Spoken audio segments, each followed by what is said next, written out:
அன்பார்ந்த தென்னிந்திய திருச்சபை பிள்ளைகள் யாவருக்கும் என் அன்பின் வாழ்த்துக்கள். இந்த நாளிலும் கர்த்தர் நம்மோடு கூட பேசும்படியாக தெரிந்து கொள்ளப்பட்ட வேத வாக்கியம் சங்கீதம் 86:17.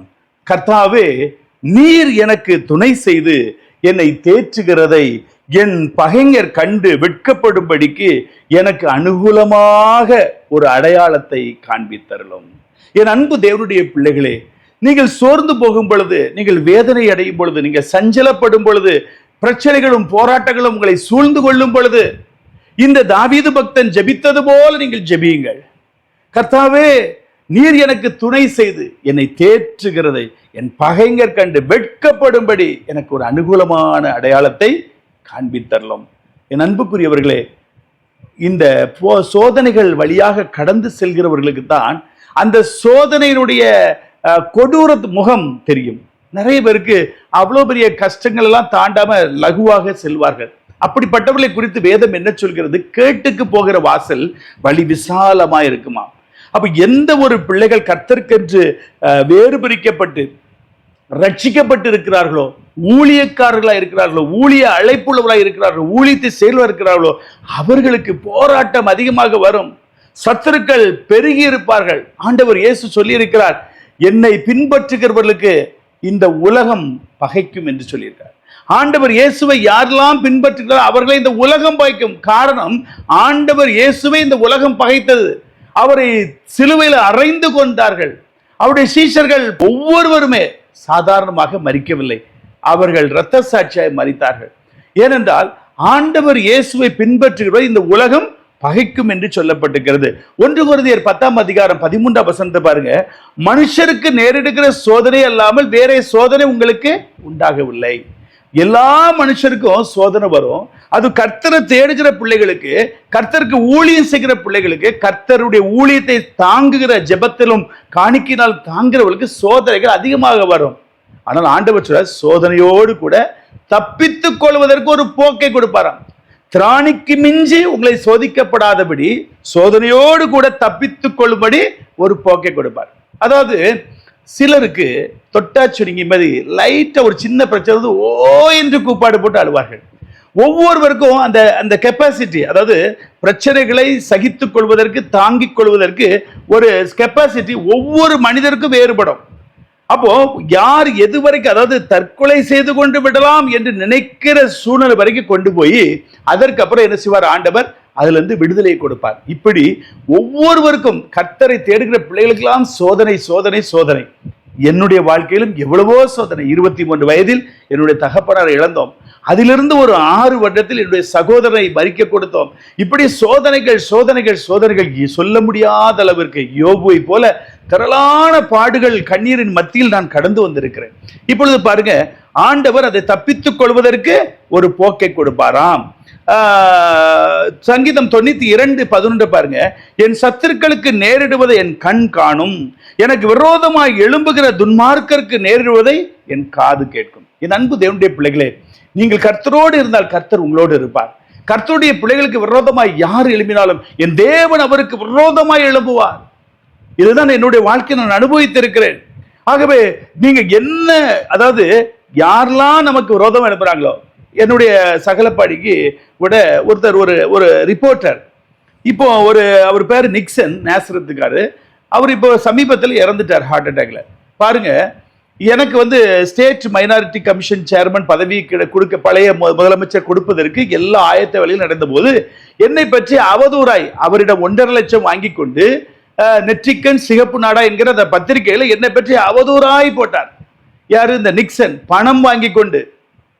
ஆகவே அந்த எனக்கு கொடுத்து விடக்கூடாது, அவர் கொடுத்து விட்டால் உங்களுக்கு கெட்ட பெயர் உண்டாகும் என்று சொல்லி என்னெல்லாம இல்லாத பில்டப்லாம் பண்ணி 5 அமைச்சர்களை பைக்குள்ள வைத்திருக்க இதெல்லாம் தவறாய் திரித்து போட்டார். இன்றைக்கு பாருங்க, நாங்க ஜீவனோடு இந்த பூமியில் இருக்கிறோம். எங்களை கூலிக்காக ஒரு அருவருப்பான ஒரு ஒரு காரியத்திற்காக பணத்தை வாங்கி கொண்டு ஒரு தவறும் செய்யாத என் மீது அவதூற்றை சேற்றை தூக்கி வீசினார்கள். இன்றைக்கு அந்த மனிதன் உயிரோடு இல்லை. அது மாத்திரமல்ல, ஒரு போலீஸ் இன்ஸ்பெக்டர் பாளையங்கோட்டையில் இருந்தாரு, ராமையான்னு. நாங்கள் பிளாஸ்டிக் ஃப்ரீ மாரத்தான் விளையாட்டு போட்டி நடத்துகிறோம். அது அவேர்னஸ் ப்ரோக்ராம். என்னுடைய அறக்கட்டளை JSM நோபல் தெரசா கல்வி அறக்கட்டளையும் இது ரோட்டரி கிளப் ஆஃப் இந்த திருநெல்வேலி இரண்டும் இணைந்து நாங்கள் நடத்துகிறோம் பாருங்க. அதில் அந்த இன்ஸ்பெக்டருக்கு எடப்பாடி பழனிசாமியை பிடிக்கல, அவர் டிடிவி தினகரன் கூட உள்ளவர் போல.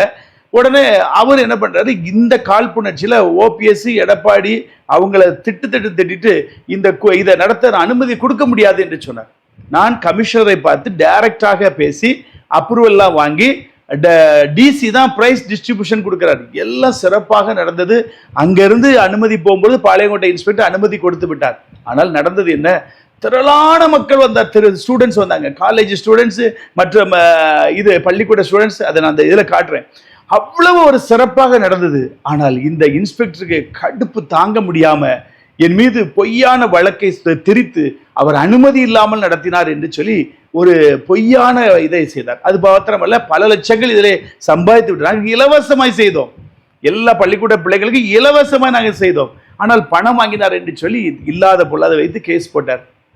பேராயர் ஓட்டம் என்று சொல்லி செய்தித்தாள்ல டிவிலாம் வரும்படி செய்தார். ரொம்ப மனவேதனைப்பட்டேன். மதுரையில் போய் அதுக்கு பெயில் வாங்குறக்கா போயிட்டு ரொம்ப மனவேதனைப்பட்டேன். என் மனசுல இருந்து ஒரு வார்த்தை வந்தது என் வாயில, எனக்கு துரோகம் பண்ணதுக்கு, இவ்வளவு அநியாயம் பண்ணதுக்கு மூளை வெடிச்சு தான் சாவார் அப்படின்னு சொல்லி தெரியாம கோபத்துல ஒரு டென்ஷன்ல எனக்கு வயலன்ஸ் பாருங்க. அதுல இருந்து ஒரு வாரத்துக்குள்ள அவர் டிரான்ஸ்ஃபர் செய்யப்பட்டு கீழ்பாக்கு போலீஸ் ஸ்டேஷனுக்கு மாற்றப்பட்டார். அது ஒரு 28 நாட்களுக்குள்ளாக அவருக்கு அதே போல தலையில வலிக்குது என்று மருத்துவமனைக்கு சென்றார்களாம். தலையில் உள்ள நரம்பு வெடித்து செத்து போய்விட்டார். 100 பேர் அடித்தாலும் சாக மாட்டார். அவ்வளவு திடகார்த்தமான உடல். இன்னும் அந்த வழக்கு நடக்கவில்லை. அவர் மரித்து விட்டார். அந்த வழக்கு இன்னும் பெண்டிங்கில் இருக்கிறது. என் அன்புக்குரியவர்களே, நீங்கள் கர்த்தருடைய பிள்ளைகளாக இருந்தால் உங்களுக்கு விரோதமாய் எழும்புகிறவர்களை தேவன் இந்த உலகத்தில் இராதபடி அழித்து போடுவார். எவ்வளவோ எனக்கு விரோதமாய் என்னுடைய சகலப்பாடி எல்லாருமே எவ்வளவோ யுத்தங்கள் பண்ணாங்க. எல்லாம் தோற்று போனார்கள், வெட்கத்தை அனுபவித்தார்கள், தோற்று போனார்கள். நீங்கள் கர்த்தருடைய பிள்ளைகளாக இருக்கும் பொழுது கர்த்தர் உங்களோடு கூட இருப்பார். 3 சம்பவங்களை தாசர்களை குறித்து விரைவாக சொல்லி உங்களுக்காக நான் ஜெபிக்க போகிறேன். யோசேப்பு ஆண்டவர்கிட்ட ஒரு சொப்பனத்தை கண்டார். அவனுடைய அரிக்கட்டுகளை மற்ற அரிக்கட்டுகள் வணங்குவது போல அவனை மற்ற சந்திரன் மற்றும் நட்சத்திரங்கள்லாம் வணங்குவது போல சொப்பனத்தை கண்டு என்று சகோதரர் சொன்னபடினால் அவர்கள் இவன் மீது பொறாமை கொண்டார்கள். இவன் மீது அவன் தகப்பனார் மிகுந்த பாசம் வைத்து பலவர்ண அங்கெல்லாம் தைத்து கொடுத்தபடினால் தன் தகப்பன் இவன் யோசேப்பை தான் அதிகம் நேசிக்க சொல்லி பொறாமை கொண்டு அவனை கொன்றுவிட திட்டம் தீட்டினார்கள். அவனை அடித்து கிணற்றிலே தூக்கி போட்டார்கள். பிற்பாடு அந்த வழியாக வந்த இஸ்மவேலிடம் 20 வெள்ளிக்காசுக்காக அவனை விற்று விட்டார்கள். அவன் அந்நிய தேசத்திலே அடிமையாக விற்கப்பட்டான். அப்பொழுது அங்கு ஒரு சோதனை வருகிறது. தன் எஜமானுடைய மனைவி இவனோடு சயனிக்கும்படியாக பல முறை முயற்சி எடுக்கிறாள். அப்போ அவன் அதுக்கு விட்டு கொடுக்க மாட்டேன், என் தேவனுக்கு விரோதமாய் நான் எப்படியே பாவம் செய்வேன் என்று சொல்லி அவன் உதறி தள்ளிக்கொண்டே இருக்கிறான். ஒரு முறை ஒருவரும் இல்லாத நேரத்தில் அந்த எஜமானுடைய மனைவி அவனை கட்டி பிடித்து அவனை தவறான வழியில் நடத்தும் பொழுது அவன் மேல் வஸ்திரத்தை கலற்றி விட்டுவிட்டு அவன் ஓடுகிறான். அப்பொழுது அவள் பொய்யாக தன் கணவரிடம் சொல்லுகிறாள், இந்த பாருங்க, நீங்க அடிமையாக ஒருத்தனை வேலைக்கு வச்சிங்க, அவன் என்னை கெடுக்க வந்தான், அது அவனை பிடிச்சு இழுத்தனால் அவன் மேல் வஸ்திரம் கையில் இருக்குன்னு சொல்லி அவனை அபாண்டமான பலியை போட்டு அவனை சிறைச்சாலையிலே போட்டார்கள். சிறைச்சாலையில் இருக்கும் பொழுதும் கர்த்தர் யோசேப்போட இருந்தார். அங்கு சொப்பனங்களை காண்கிறான். அங்கு அநேகருக்கு ஆண்டோடைய ஆவியினால் அநேக வெளிப்பாடுகளை சொல்லுகிறான். அங்கு சுயம்பாக் என்கிற அந்த ராஜாவுக்கு திராட்சரசம் வார்த்து கொடுக்கிறவன் உள்ளே வருகிறான். அவனுடைய சொப்பனத்திற்கு விளக்கம் கொடுக்கிறான். இவ்வாறு ஆண்டவர் அவனை படிப்படியாக உயர்த்தினார். கடைசியாக ராஜாவுடைய சொப்பனத்திற்கு அர்த்தம் தெரியாமல் ஜோஷியர்களையும் மந்திரவாதிகளையும் அழைத்து ஞானிகளை அழைத்து கேட்கிறார்கள். ஒருவராலும் அந்த சொப்பனத்திற்கு அர்த்தம் சொல்ல முடியலை. அப்பொழுதுதான் அந்த சுயம்பாய்க்கு ஞாபகம் வருகிறது. சிறைச்சாலை ஒரு எபிரேய புருஷன் இருக்கிறான், அவன் கர்த்தருடைய ஆவியால் நிரப்பப்பட்டவன், அவன் ஞான திருஷ்டிக்காரன் என்று சொல்லும்பொழுது அவனை அழைத்துவார்கள் என்று சொல்லும்பொழுது அவன் சொப்பனத்தையும் சொல்லி சொப்பனத்துக்கு விளக்கத்தை சொன்னான். ஆகவே தேவன் அவனை ஒரே நாளில் சிறைச்சாலையிலிருந்து அரண்மனைக்கு ராஜாவுக்கு அடுத்த ஸ்தானத்தில் உயர்த்தினார். பாருங்க, ஒரு எவ்வளவு அந்த டிராவலிங் பீரியட் எவ்வளவு நாள் இருந்திருக்கும் யோசிச்சு பாருங்க. அவன் நல்லது செய்தான். அவன் தகப்பனார் இவை இழந்தான், தாயை இழந்தான், சகோதரை இழந்தான். அவனை கிணற்றுகள் தூக்கி போட்டார்கள். பெலிஸ்தர் கையில் விற்று இஸ்மேலர் கையில் விற்று விட்டார்கள். அடிமையாக இருந்தான். அங்கே கர்த்தருக்காக பரிசுத்தமாக இருந்தால் சிறைச்சாலைக்கு செஞ்சான். எவ்வளவோ பாடுகள், கஷ்டங்கள். என் அன்புக்குரியவர்களே, நீங்கள் கர்த்தருடைய பிள்ளைகளாக இருக்கும் பொழுது பாடுகள், போராட்டங்கள், பிரச்சனைகள் வரும். அவைகளை தாண்டி செல்வதற்கு, தப்பித்துக் கொள்வதற்கு ஒரு போக்கை கர்த்தர் கட்டளையிடுவார். ஆனால் ஆண்டவர் என்ன செய்றார்? நீ கர்த்தாவே, நீர் எனக்கு துணை செய்கிறதை, என்னை தேற்றுகிறதை என் பயங்கர் கண்டு வெட்கப்படும்படி எனக்கு ஒரு அனுகூலமான அடையாளத்தை காண்பித்தார். என்ன பண்ணாரு? ஆண்டவர் அந்த தேசத்துக்கே அதிபராக, பிரைம் மினிஸ்டராக அளவுக்கு உயர்த்தினார். கடைசியில் இவங்க தேசத்துல பஞ்சம் வருகிறது. மிருக ஜீவன்களுக்கும் ஒருவருக்கும் தானியம் இல்லை, ஒன்றும் இல்லை. இவர்கள் இவனுடைய காலில், யாரு? யோசேப்புடைய காலில் அம்மா, அப்பா, சகோதரர்கள் எல்லாரும் வந்து பணிந்து கொள்ளும்படி கர்த்தர் அந்த சொப்பனத்தை நிறைவேற்றினார். பட் அதற்கு நிறைவேறுவதற்கு பல காலங்கள், அது அந்த சொப்பனம் நிறைவேறுவதற்கு எந்த ஒரு அறிகுறியும் இல்லாமல் இருந்தது. ஆனால் காலம் வந்தது, சமயம் வந்தது. அந்த நேரத்தில் எல்லாம் புரட்டி போட்டது. ராஜாவுக்கு அடுத்த ஸ்தானத்தில் இருக்கிறான். அவன் சகோதரர்கள் எல்லாருக்கும் அவன் மீது கசப்பு வைக்காமல் அவர்கள் மீது அன்பு வைத்து அவர்களை நேசித்து அவர்களை அந்த தேசத்திலே வந்து தங்கும்படி, அவருடைய வேலைக்காரர்கள் எல்லாம் தங்கும்படி ராஜாவிட்டு அனுமதி கேட்டான். அவன் மூலம் அந்த குடும்பம் ஆசீர்வதிக்கப்பட்டது, போஷிக்கப்பட்டது. என் அன்பு தேவனுடைய பிள்ளைகளே, உங்களுக்கும் எப்படிப்பட்ட சூழ்நிலைகள் வரலாம். சொந்த குடும்பமே உங்களை பகைக்கலாம், உறவினர்கள் உங்களை பகைக்கலாம், நண்பர்கள், உயிருக்கு நண்பர்கள் உங்களை பகைத்து ஒதுக்கி தள்ளலாம். நாள் ஒன்று வரும், உங்களுடைய பாதப்படியிலே பணிந்து கொள்கிற நாட்களை கர்த்தர் வைத்திருக்கிறார். அது வரைக்கும் நீங்கள் சகித்துதான் ஆக வேண்டும். இரண்டாவதாக யோபுவை ஆண்டவர் செல்வ சீமானாக இந்த பூமியிலே வைத்தார். திரளான ஆடுகள், மாடுகள், ஒட்டகங்கள், வேலைக்காரர்கள் இருந்தார்கள். ஆனால் இந்த சாத்தான் பொறாமைப்பட்டு இவன் தேவனுடைய ஆலயத்தில் போய் ஜெபிக்க நிற்கும் பொழுது இந்த சாத்தானும் அருகில் வந்து தேவனோடு சொல்கிறார், நீர் அவனை சிறப்பாய் ஆசீர்வதித்திருக்கிறீர், அவனுக்கு எல்லா விதத்தையும் சம்பூர்ணமாய் கொடுத்திருக்கிறீர், ஆகவே அவன் தேவனை நல்லவர் என்று சொல்கிறான், அவனுடைய வாழ்க்கையிலே அவன் ஒன்றுமில்லாமல் ஆக்கும் என்று சொல்லும் பொழுது ஆண்டவர் சொல்கிறார், அவன் உன் கையில் இருக்கிறான், அவன் உயிரை மாத்திரம் தொடாதே, ஜீவனை மாத்திரம் தொடாதே, மிச்சப்படி என்ன நாள் நீ செய் என்று சொல்லி அவனை ஒப்பு கொடுக்கிறார். ஒரே நாளில் 10 பிள்ளைகளை இழக்கிறான், மிருக ஜீவன்கள் எல்லாம் இழக்கிறான், வேலைக்காரர்கள் எல்லாவற்றையும் இழக்கிறான். ஒன்றுமில்லாமல் ஒரு ஓட்டை சுரண்டி கொண்டு சரீரத்தில் புண் சீல் வடிந்து கொண்டிருக்கிறது.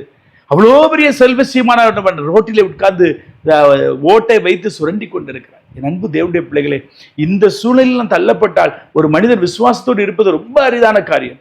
அப்பொழுது அவன் மனைவி சொல்ல, இன்னுமா நீர் கர்த்தருடைய உத்தமத்தில் நடக்கிறீர், 4 வார்த்தை தேவனை தூஷித்து ஜீவனை விடும் என்று சொல்கிறார்.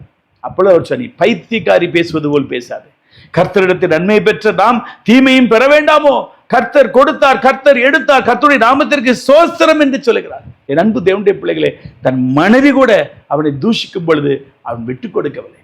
என்ன நடந்தது? இந்த நேரத்தில் நண்பர்கள் எல்லாம் விலகிச் செல்கிறார்கள். விலகிச் செல்வது இயல்பான காரியம்.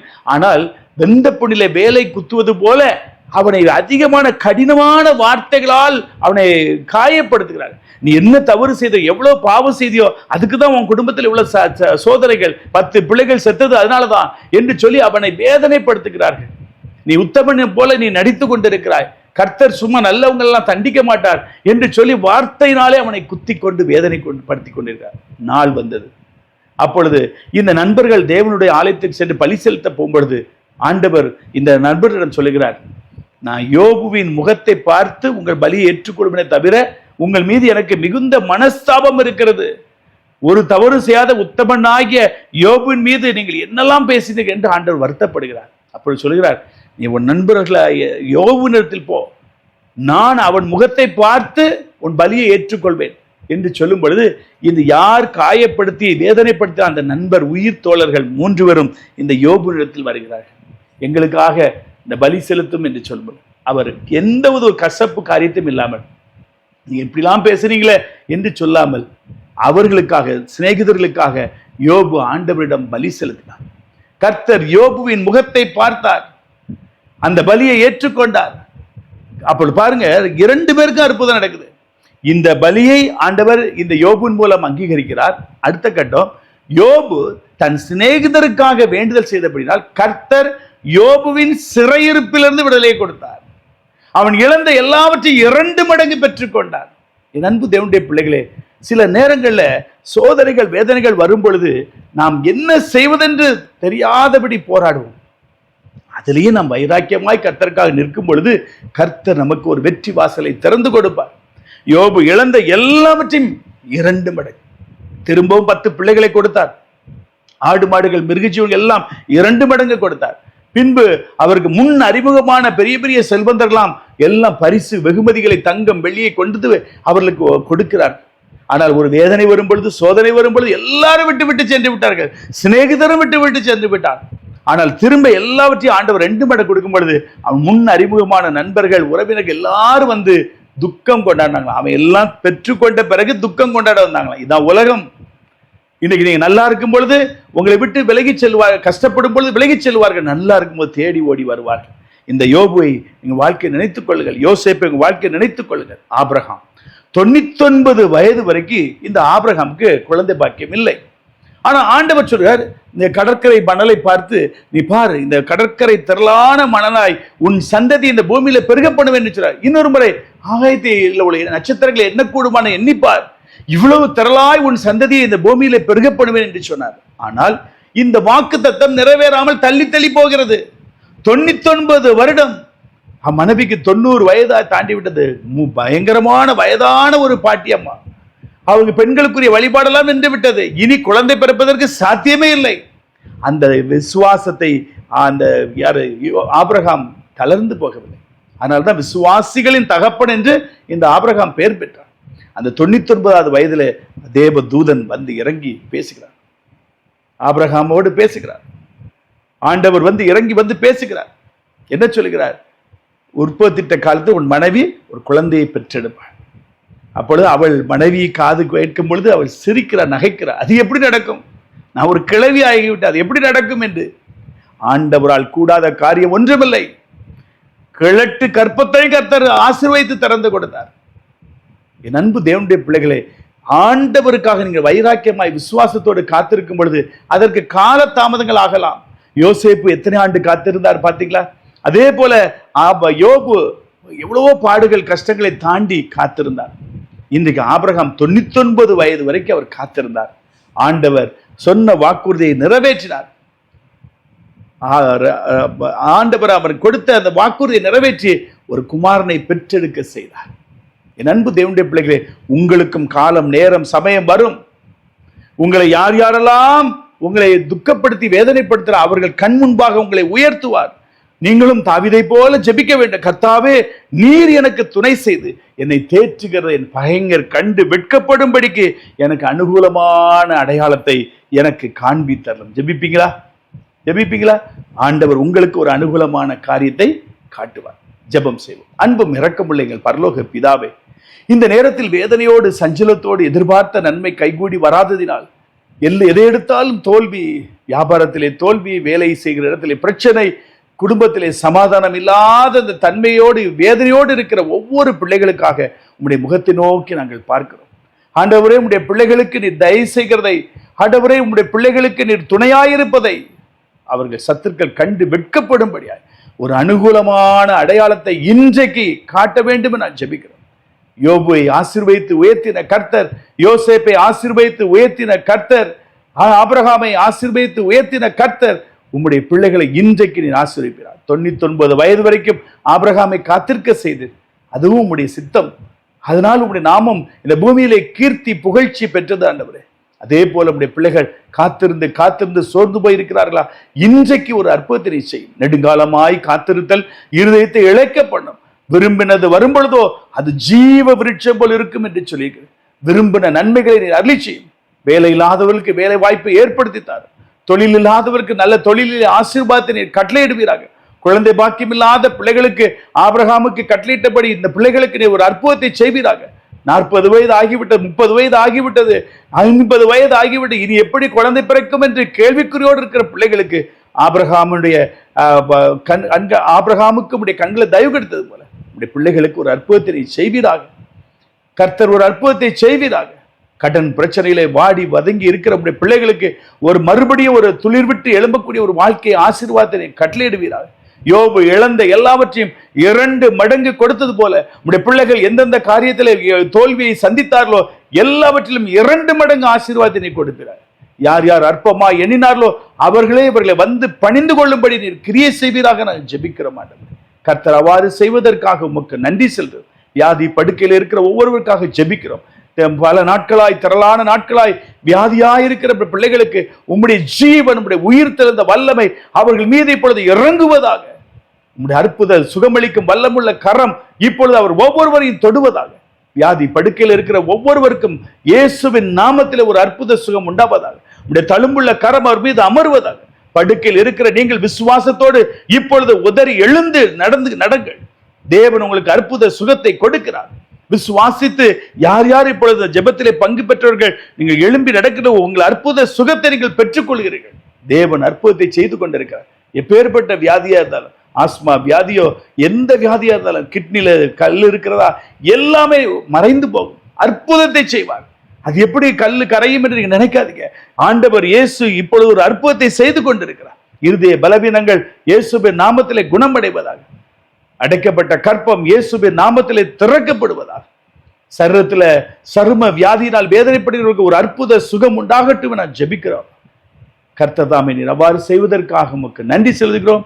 நல்ல செய்தியை கேட்டும் நாமத்தை மகிமைப்படுத்த பாக்கியத்தை நீர் கொடுப்பீராக, ஆசீர்வதிப்பீராக. இயேசுவின் நாமத்திலே ஜெபிக்கிறோம் நல்ல பிதாவே, ஆமே. என் அன்பு தேவனுடைய பிள்ளைகளே, உங்களை தேற்றுகிறத உங்கள் பயங்கர கண்டு வெட்கப்படும்படி ஆண்டவர் ஒரு அனுகூலமான அடையாளத்தை இந்த நாளில் உங்களுக்கு காட்டுவார். விசுவாசத்தோடு காத்திருங்கள், ஜெபியுங்கள். God bless you.